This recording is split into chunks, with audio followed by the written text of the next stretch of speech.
Welcome to Bloodbath and Beyond. Today we review the Belko Experiment. Forget handing in TPS reports, instead you're turning in body bags. Written by James Guardians of the Galaxy Gunn and directed by Greg Wolf Creek McLean, starring John Gallagher Jr., Tony Goldwyn, Adria Arjona, Sean Gunn, and Michael Rooker. This movie's about a big social experiment where an office building is locked down, and a voice over the intercom instructs everybody inside to start killing each other off. All employees, lend me your full attention. Hey, it's Jesus.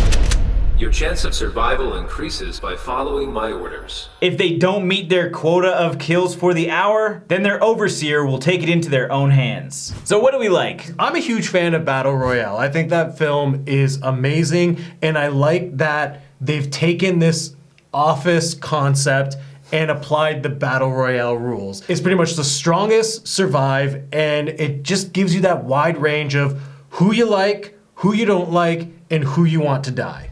Hey, listen up, everybody. Whoever's doing this, they're having a little fun at our expense.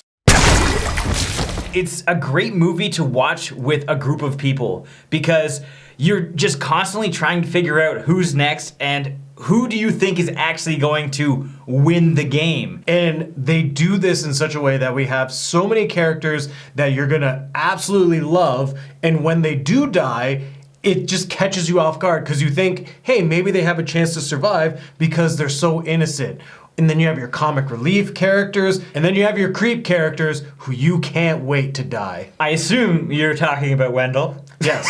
He's easily the creepiest dude ever. All of our characters, whether you like them or you hate them, did a great job because everybody has such like different characteristics. I mean, Sean Gunn is just like this wacky pothead. You guys are insane for smoking pot at Belko. They test here, they'll fire you, you know.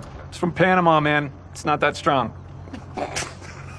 And then you have someone like Michael Rooker, who's in this film as like one of the maintenance guys, and he comes off as like the strong leader, as you would expect from him in like Guardians of the Galaxy. He kind of plays that character here. There's so many people in this film, and every single one stands out that you will get attached to someone, and even if they do die, you'll feel for them, but you'll have other people that you can root for. We have to give props to John Gallagher Jr., who once again does an excellent job. He plays the lead in this movie, but we've also seen him in Hush and in 10 Cloverfield Lane. So in like 2 years, this guy's made a huge name for himself. We do not have the right to take innocent human lives. Yeah, he's just a really great actor, and I'm glad that he's doing these kind of roles, and I think he's gonna do well in indie horror. You wanna just blow him and get it over with?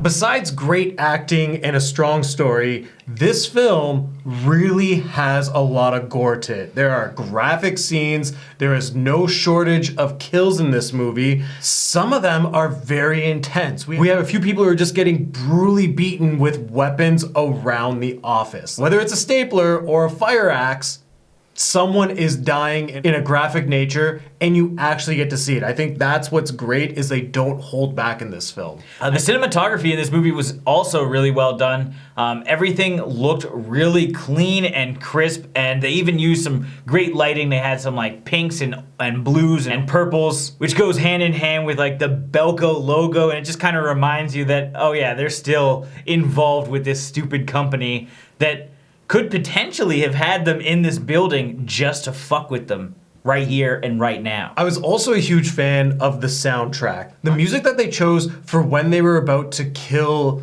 someone or a group of people, it kind of contradicts what's going on. For the moment, for what's happening, it's very opposite. It fit to the mood, and it made the whole atmosphere feel way more tense. At times, they also used the music to be a little more comical, which was nice because the movie is pretty dark, but there are comedic elements. Like, they definitely toy with the audience. They set characters up in situations just to basically have a joke. And that should be expected. It is James Gunn who wrote it. I mean, he's been involved in these kind of movies since the Trauma days, so you know he's kind of given some nods here and there. And I thought it was nice to just kind of see a little bit more like playful comedy in some of the characters and their situations. Now, what didn't we like? This is kind of hard to give it a dislike because I don't know if I actually dislike this, but there wasn't as much of a showdown between the characters that I hoped. They had moments of a showdown, but considering the build-up, it didn't last as long as I thought it would. It was almost as though people just died too fast. I get why they had to rush some of like the standoffs because there's like 80 people or more in this building and they need to kill a lot of people to kind of move on with the story. In 2 minutes, we want 30 of you dead. If 30 of you are not dead, we will end 60 of your lives ourselves. But there are definitely a couple situations where there are key feuds coming to a head that should have been drawn out a little bit longer, but it's not that big of a deal. This is one of the few instances where we have a movie that's an hour and a half that we wish maybe would have been like an hour 45. Yeah, like the way this film was paced was really well done, and we're not discrediting it because this didn't happen. It's just something that we want more of, which is the good dislike. Yeah. Now it's time for our final thoughts and ratings. The Belko Experiment is an excellent movie. I had an absolute blast with it because it's just one of those movies that you're gonna like characters, you're gonna hate characters, and because there's so many people to get invested in, it's okay if some of them die. You're gonna be emotionally attached to them, but then you can still remain emotionally attached to other people. And it's just like a fun way to experience a movie. I just kind of like that concept. We've seen it done before. It's kind of in between Battle Royale and Hunger Games. It's just a really relatable environment being in an office building because you're not in a forest with a goddamn bow. I like the humor, I love the acting, and the whole movie is just a lot of fun, so I have to give this 4.5 oversized business supplies out of 5. This film was a lot of fun. I like this style of movie. I love this concept where you're taking everyday people and you're pitting them against each other, essentially. And I like that we have such a huge cast, and this is a strong cast. There are a lot of well-known actors in this film. We got a great mix of humor and tension. It's just a well-rounded movie.